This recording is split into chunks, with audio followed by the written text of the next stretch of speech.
1986-cı ilin aprelinin 26-sında Çernobil Atom Elektrik Stansiyasında qəza baş verir. 4-cü enerji blokunda partlayış nəticəsində reaktor dağılmış, böyük həcmdə radioaktiv maddə atmosferə atılmışdı. Bu tarix beynəlxalq radiasiya qəzaları və fəlakətlərində həlak olanların xatirə günü kimi qeyd olunur. Hər il aprelin 26-sında biz radiasiya qəzalarının nəticələrinin aradan qaldırılmasında iştirak etmiş şəxslərə dərin hörmətimizi ifadə edirik. Çernobil faciəsinin nəticələrinin aradan qaldırılmasında Sovet İttifaqının hər yerindən təxminən 600 min insan iştirak edib. Həyat və sağlamlıqlarını riskə atan hərbi və mülki mütəxəssislər fəlakət zonasında döyüş tapşırıqlarını yerinə yetiriblər. Onların arasında yanğın söndürənlər, hərbi və mülki aviasiya ekipajları, mühəndislər, müdafiə qurğularının inşası ilə məşğul olan şəxslər, qaynaqçılar, dozimetristlər, meteoroloqlar, hərbi kimyaçılar, sürücülər, həkimlər, şaxtaçılar, milis əməkdaşları və başqaları var idi.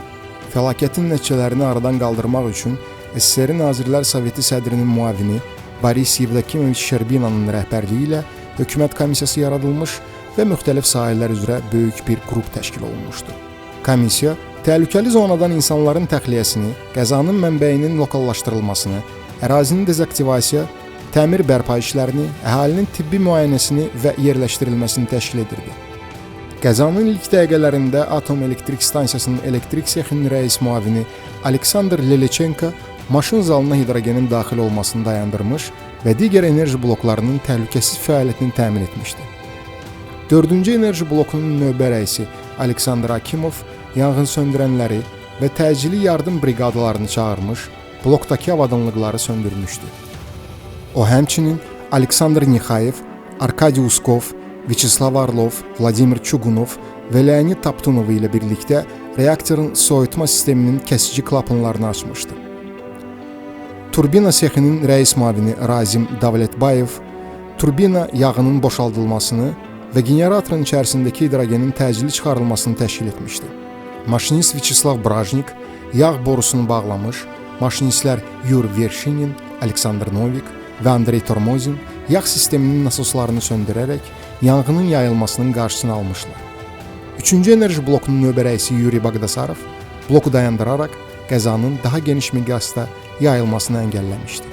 Həyəcan siqnalı verildikdən sonra Çernobil Atom Elektrik Stansiyasının 2 saylı yanğın söndürmə hissəsinin leytenantı Vladimir Pravik və Pripyat şəhərinin 6 saylı yanğın söndürmə hissəsinin leytenantı Viktor Kibenkanın rəhbərliyi altında yanğın söndürən dəstələr hadisə yerinə gəlmişlər. Yanğının söndürülməsinə rəhbərliyi 2 saylı yanğın söndürmə hissəsinin rəisi mayor Leonid Tilyatnikov öz üzərinə götürmüşdü. 28 nəfərdən ibarət yanğın söndürmə briqadasının fədakarlığı sayəsində alov lokallaşdırılmış, maşın zalı və 3-cü enerji bloku xilas edilmişdi. Yanğın söndürən Vasiliy Ignatenko radiasiyadan huşunu itirən 3 yoldaşının öz həyatının bahasına alovun içindən çıxara bilmişdi. Yanğın söndürənlərdən sonra nüvə fəlakəti ilə döyüşə hərbi aviasiya pilotları girmişdi. Onların əksəriyyəti Əfqanistan müharibəsinin veteranları idi. Pilotlar reaktora dozimetrlər endirir, torpaq və su nümunələri götürür, yanğınları söndürür, dezaktivasiya işləri aparırdı. Onlar reaktor şaxtasına 5000 tondan çox bor, dolomit və qum ataraq radiasiyanın yayılmasını xeyli azaltmışdılar. Reaktor söndürüldükdən sonra qəzanın lokallaşdırılması üçün miqyasına və mürəkkəbliyinə görə görünməmiş işlər görülmüşdü. Hadisə baş verən gündən orada Kurchatov İnstitutunun 1-ci direktor müavini akademik Valeri Alekseyeviç Ligasov işləyirdi. O, reaktorun içinə atılacaq xüsusi qarışığın tərkibini hazırlamış və radioaktiv aerozolların atmosferə atılmasının azaldılması üçün qarışığın tətbiqi yollarını hesablamışdı. Kimyəvi müdafiə qoşunlarının fəaliyyətini general-polkovnik Vladimir Pikalov və onun müavini general-mayor Anatoliy Kuntseviç koordinasiya edirdi. Ərazidə radioaktiv tullantıların toplanılması, daşınması və ləğvi həyata keçirilmiş, çirklənmiş torpaq betonlanmış, dezaktivasiya işləri aparılmışdı. Hərbi və mülki personalın dozimetrik nəzarəti təşkil olunmuşdu.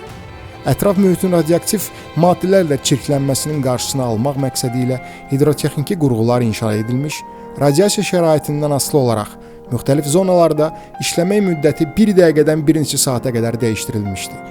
İnsanlar fədakarlıqla robotların belə tab gətirə bilmədiyi yerlərdə çalışırlar. Onlar bütün güclərini səfərbər etmişlər. İşlər fasiləsiz, gecə-gündüz davam edirdi. 1986-cı ilin iyulundan noyabr ayına qədər olan qısa müddətdə 4-cü enerji blokunun üzərində xüsusi qoruyucu örtük, sarkofaq tikilmişdi. Bu layihədə 90 mindən çox mühəndis, inşaatçı və montajçı cəlb olunmuşdu. Donetsk, Tula, Kemerovo şaxtaçıları və Moskva metro inşaatçıları reaktorun altına aparan 136 metrlik tunel qazaraq soyutma sistemini və bünövrəni möhkəmləndirmişdilər. Bu faciə insanları birləşdirmişdi. Böyük ölkə bütün gücünü səfərbər etmişdi. Qəzanın nəticələrini aradan qaldırmaq üçün Rusiyadan 240 min, Belarusiyadan 70 min, Qazaxıstandan 32 min, Azərbaycandan 8 min, Tacikistandan 6 min, Gürcüstandan 5 min, Moldovadan 3,5 min, Qırğızistan və Ermənistandan 3 mindən çox likvidator cəlb olunmuşdu. Çernobıl qəzasının nəticələrinin aradan qaldırılmasına Belarus, Kiyev, Odessa, Moskva, Leningrad və digər hərbi dairələrin qoşunları iştirak edirdi. Daxili qoşunlar və milis qüvvələri atom elektrik stansiyası və tərk edilmiş zonanı qoruyur, əhalini təxliyə edir, əraziyə nəzarəti təmin edirdi. Dost ölkələr də yardımlarını əsirgəmir, texniki vasitələr göndərirdilər. Çernobıl qəzasının nəticələrinin aradan qaldırılmasının iştirakçıları öz həyatlarını təhlükəyə ataraq milyonlarla insanı radiasiyadan xilas ediblər. Bu, ağır mübarizədə qazanılmış qələbə idi. Sovet xalqının bəşəriyyət naminə qələbəsi idi. Likvidatorların əksəriyyəti yüksək dərəcədə radiasiya şüası alaraq həyatlarını itirmişdilər. O, mərd və mətin insanların sayəsində biz bugün həyatdayıq. Əziz likvidatorlar, fədakarlığınız və şücaətiniz üçün sizə sonsuz minnətdarlığımızı bildiririk. Qəhrəmancasına həlak olmuş yoldaşlarınızın xatirəsi qarşısında baş əyirik.